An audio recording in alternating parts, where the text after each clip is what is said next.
कि मेरा बच्चा परेशान है तो फिर मैं अपने बच्चे के साथ हूं। मुझे विचारधाराओं से, राष्ट्र, समाज, राजनीति, इन सबसे मतलब नहीं, मुझे बच्चे से मतलब है। इसलिए यदि कोई मदर बहुत ऑब्जेक्टिव है अपने बच्चे के मामले में तो बहुत बड़ी बात है। जनरली इस बात की संभावना ज्यादा है कि वो थोड़ा सा उसके पक्ष में खड़ी होगी। पिता लोग जिस प्रोसेस से आगे बढ़ते हैं उसमें इस बात का खतरा ज्यादा होता है या संभावना ज्यादा होती है कि वो ऐसे मामलों में बहुत ज्यादा अपने बच्चे के पक्ष में झुके हुए ना दिखें। कभी कभी नहीं भी होंगे, लेकिन उसमें भी खतरा है। कभी कभी हम खुद को इम्पार्शियल दिखाने के लिए दूसरे पक्ष के पक्ष में झुक जाते हैं। आपने कई पिताओं को देखा होगा कि दो बच्चों में झगड़ा हुआ, उनमें से एक उनका है, जाते ही अपने वाले को मारना शुरू करते हैं सीधा कि तू नहीं बदमाशी की होगी, आदत दिखाने के लिए देखो मैं कितना निष्पक्ष हूं। ये निष्पक्षता नहीं है। निष्पक्ष होने का मतलब ये नहीं है कि अपने पक्ष के विरुद्ध खड़े ही हो जाना है हमेशा, और निष्पक्ष होने का मतलब ये भी नहीं है कि दूसरे पक्ष के विरोध में खड़े हो जाना है।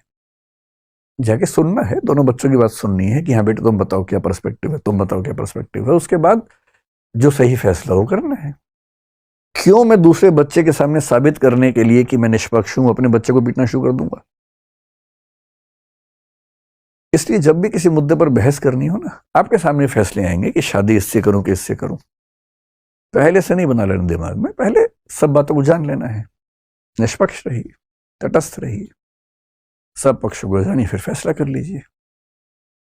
उससे ही पूछिए कि उसकी चॉइस भी है कि नहीं है। ऐसा थोड़ा सिर्फ आपकी चॉइस का मामला है, उसकी भी तो होनी चाहिए। तो ये पहला स्टेप है कि आप जब किसी प्रोसेस में उतरें तो पहले कोशिश कीजिए कि राय पहले से ना बनी हो, क्योंकि फैसला पहले कर लिया फिर तो बेकार की बात है ना। फैसला पहले ये कि हिजाब तो होना ही चाहिए, फिर आपने विचार करना शुरू किया और आप ढूंढ रहे हैं चुन चुन के वो तर्क जिससे वही साबित हो जाए जो पहले ही आपके मन में साबित हो चुका है। फिर काहे का आप विचार विमर्श कर रहे हैं? ये पहला स्टेप है। अब आगे बढ़ते हैं। अब इसकी नंबर 2 हो गई यहां से, ठीक है।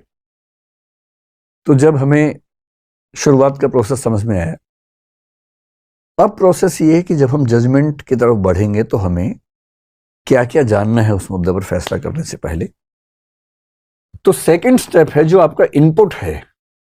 इनपुट कलेक्शन कैसे होना चाहिए? इनपुट का मतलब वो सारी जानकारी है जिनके बेस पर आप फैसला करेंगे, है ना। आपकी भाषा में कि वो लड़का कैसा है, वो लड़की कैसी है, उसके बारे में 10 जानकारियां जुटा लेनी है पहले। तो जो इनपुट्स आप लेंगे, पहली बात तो इनपुट्स एडिक्वेट होने चाहिए, नहीं तो क्या होगा, अश्वत्थामा तो इसके बाद का लिया ही नहीं। अगर उसके बाद भी सुन लिया होता तो शायद वैसा ना होता। तो हड़बड़ी में फैसला नहीं करना है, पहले इनपुट पर्याप्त लेना है।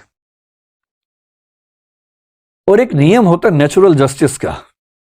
हमारे सुप्रीम कोर्ट ने मेनका गांधी केस, बहुत फेमस केस है 1978 का, आर्टिकल 21 के बारे में है, उसमें बड़ी अच्छी बात कही।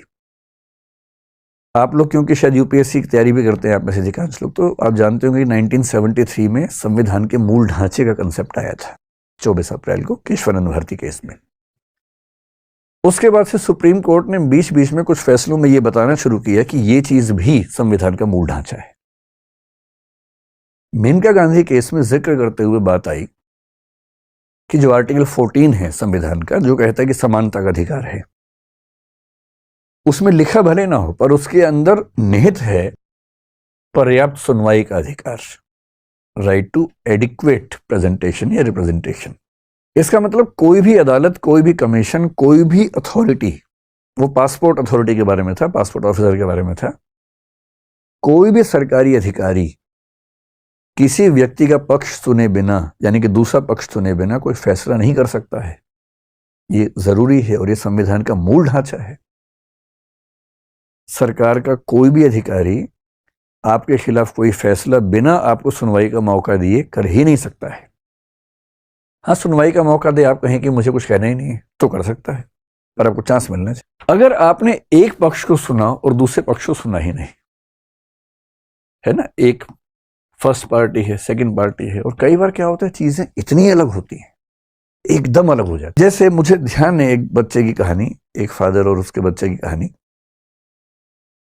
एक बच्चा मुझे एक बार मिला, हमारे ही एक मतलब दोस्त के परिवार का बच्चा। बात करते, मुझे बच्चों से बात करना बड़ा अच्छा लगता है, बच्चों को भी जनरली मुझसे बात करना अच्छा लगता है, हमारी अच्छी छनती है बच्चों के साथ।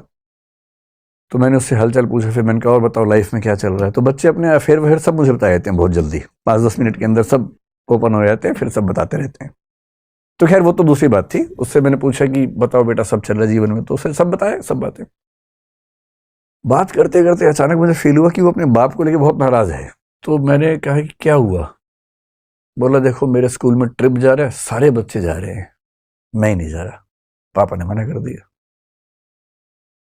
मैंने कहा यार पापा ने क्यों मना किया होगा, क्योंकि ज्यादा खर्चा भी नहीं था, उसके पापा की इनकम को देखते हुए खर्चा भी ऐसा नहीं था कि ना कर पा रहे हो।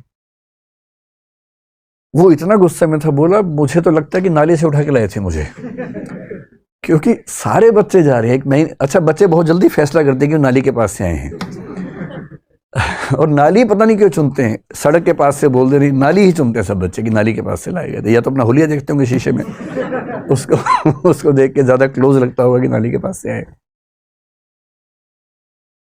तो मैंने कहा यार मुझे भी ठीक नहीं लग रहा है। अच्छा मुझसे कोई व्यक्ति पूछे कि बच्चों का ट्रिप जा रहा है स्कूल का, अपने बच्चे को भेजूं या ना भेजूं। अच्छा बेटे में लोग तैयार रहते हैं, बेटी को लेकर ज्यादा सोचते हैं। मेरी सलाह हमेशा होती है कि जरूर भेजो, क्योंकि परिवार में आप उसे सिखा ही नहीं पाएंगे जो ट्रिप पर सीखने का मौका मिलेगा। तो मैंने उसके पिता से जो वहीं थे आसपास अलग से बात की। मैंने कहा यार बड़ा नाराज है तेरा छोरा, कह रहा है कि पापा भेज नहीं रहे ट्रिप पे। अब सोचिए मैं जब उसके पिता से मिलने गया, मेरे मन में ये भाव था कि ये ऐसी मूर्खता क्यों कर रहा है, क्यों नहीं भेज रहा उसे। और उसके बाप ने साइड में ले जाकर क्या बोला मुझे,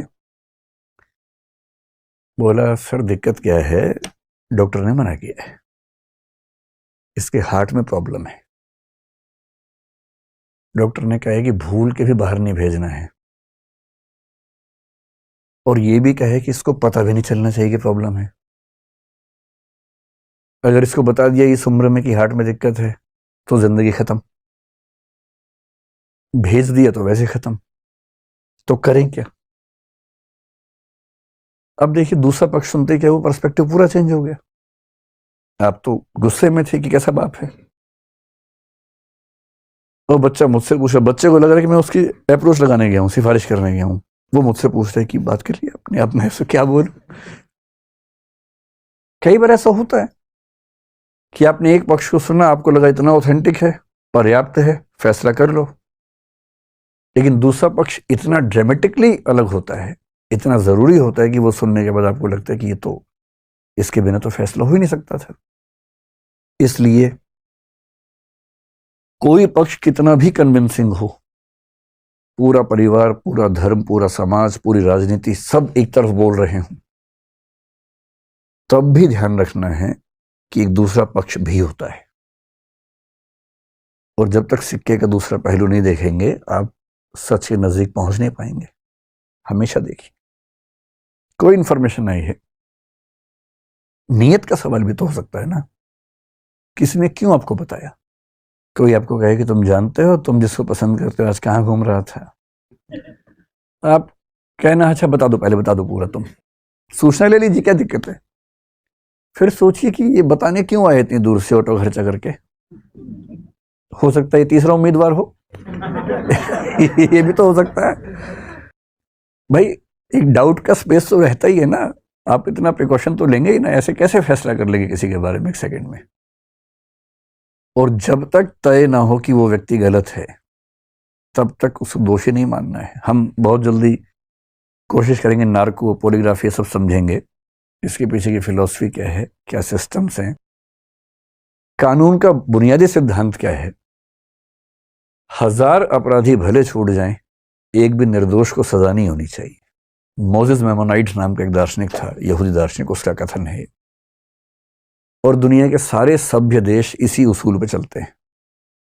और इसका सिंपल मतलब यह है, जब तक साबित ना हो जाए कि कोई अपराधी है उसे अपराधी नहीं मानना है, वरना आपकी जिंदगी खराब हो जाएगी। आप सब पे शक करते रहेंगे, सब पे संदेह करते रहेंगे, लोग आपसे बात करना बंद कर देंगे। दो ही तरीके हैं, जब तक साबित नहीं होगा तब तक भरोसा करूंगा, दूसरा, जब तक साबित नहीं होगा तब तक शक करूंगा। ज्यादा अच्छा क्या है, भरोसा कीजिए जब तक साबित ना हो कि भरोसा गलत है, क्योंकि भरोसा बनाना मुश्किल काम है, तोड़ना बहुत आसान काम है।